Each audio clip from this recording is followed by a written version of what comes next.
Ladies and gentlemen, up next, a colleague of mine from ABC Radio National. Not only do we share a first name, we've also shared a program when we presented Bush Telegraph on different days.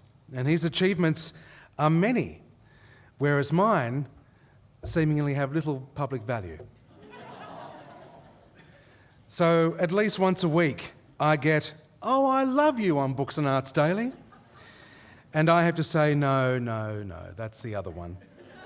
And I also get, "I loved what you did in those courtroom dramas on ABC television." And I say, "Yes, he was good, wasn't he?" And then I get, "Could you sign my copy of your award-winning book, The Water Dreamers?" And I say, "Of course, I'm happy to." And I write, "To whom it may concern, on behalf of the much shorter one." Ladies and gentlemen, Michael Cathcart.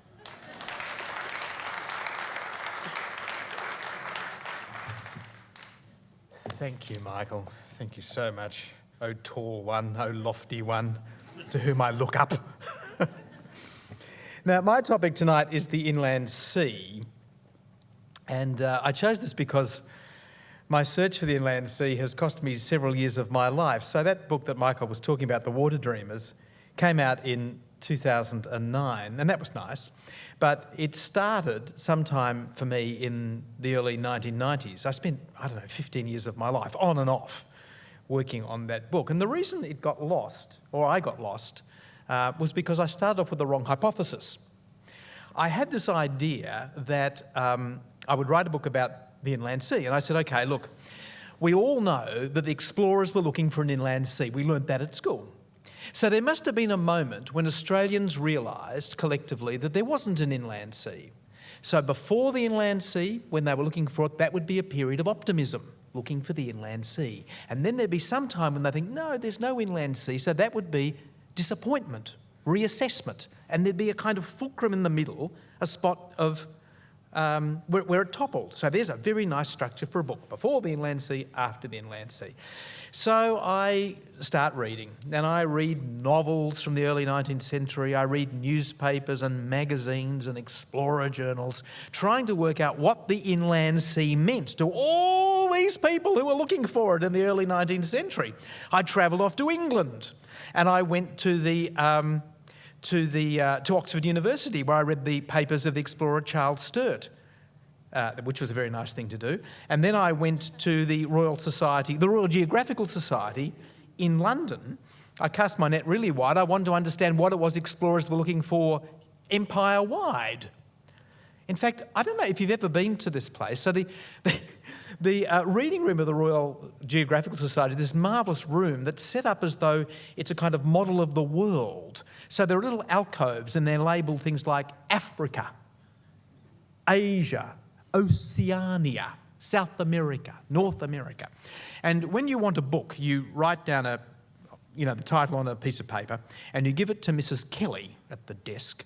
And then Mrs. Kelly gives it to someone who's called Jevons or Hopkins or something, who scurries away down into the bowels of the Royal Society and comes back with your book. And then Mrs. Kelly says, "Oh, that's for Mr. Cathcart. He's sitting over there in Africa." It's very, very peculiar.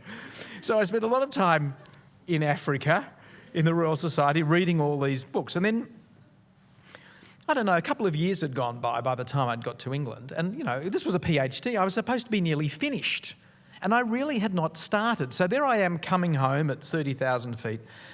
And I'm thinking, I have found nothing about the inland sea. I am so lazy, I'll have to work even harder to find this stuff about the inland sea.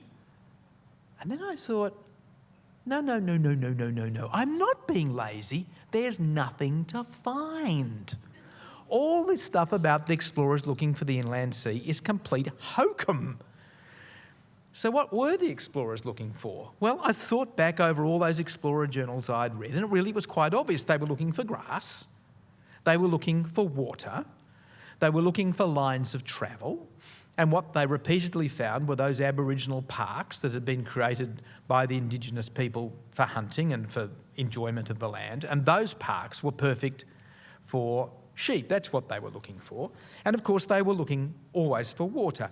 But very, very rarely do you get a mention of something called an inland sea. If people were looking for anything, they were looking for a great river. Major Mitchell, who we just heard about then, Major Mitchell was looking for the great river. He actually thought he'd found it. So, I mean, that was illuminating, and I guess it made me think about the battle for the inland, the battle for the land with the Aborigines, and really it was a battle for water. I mean, there's plenty of land, there's enough land to go around, but there's not enough water to go around. So the battle for Australia was really a battle for the waterholes. Now, there was one man who was looking for the inland sea, and that is Charles Sturt. So Charles Sturt set out in 1844 looking for the inland sea, and he's a very peculiar man, Charles Sturt. He thought he was on a mission from God.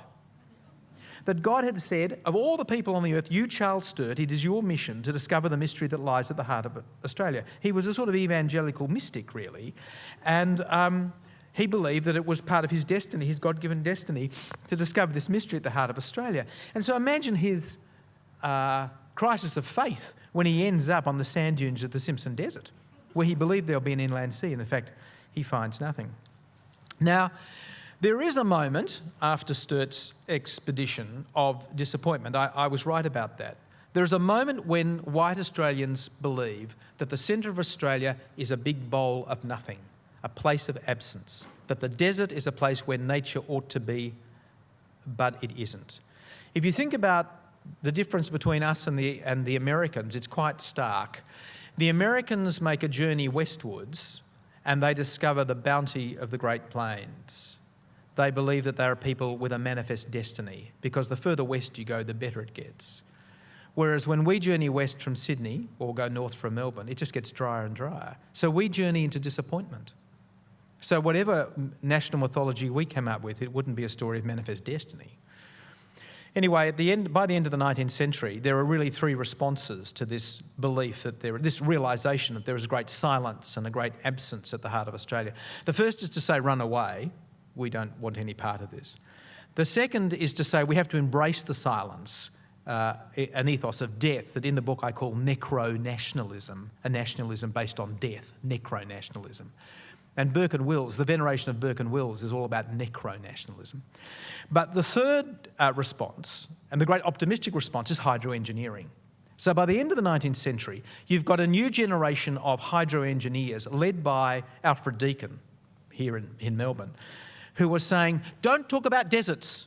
There's no such thing as a desert. It just looks like a desert. What's really out there is a garden. And we know it's a garden because every time it rains, all this stuff grows.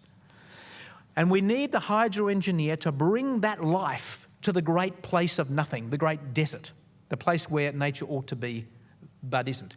And it's then, at the end of the 19th century, that we start to say, oh, I know, we've all been looking for an inland sea. Because, of course, Sturt was right. There is an inland sea in the middle of Australia. It's Lake Eyre, or the place we're now learning to call Catathunda. Catathunda, great word, isn't it? Catathunda, the Aboriginal name for Lake Eyre. So Lake Eyre becomes this great symbol of Australian disappointment. Now, if we were an audience sitting here in 1930 and I'd said to you, what's in the centre of Australia, all of you would have said Lake Eyre. No one would have said Uluru. You would have said Lake Eyre. And Lake Eyre for us, we white Australians, we settler Australians, was a symbol of disappointment, a symbol of defeat, a symbol of the inland sea that ought to be there but isn't. And in 1960, as late as that, it's in 1960 that the centre of Australia shifts in the settler imagination to Uluru.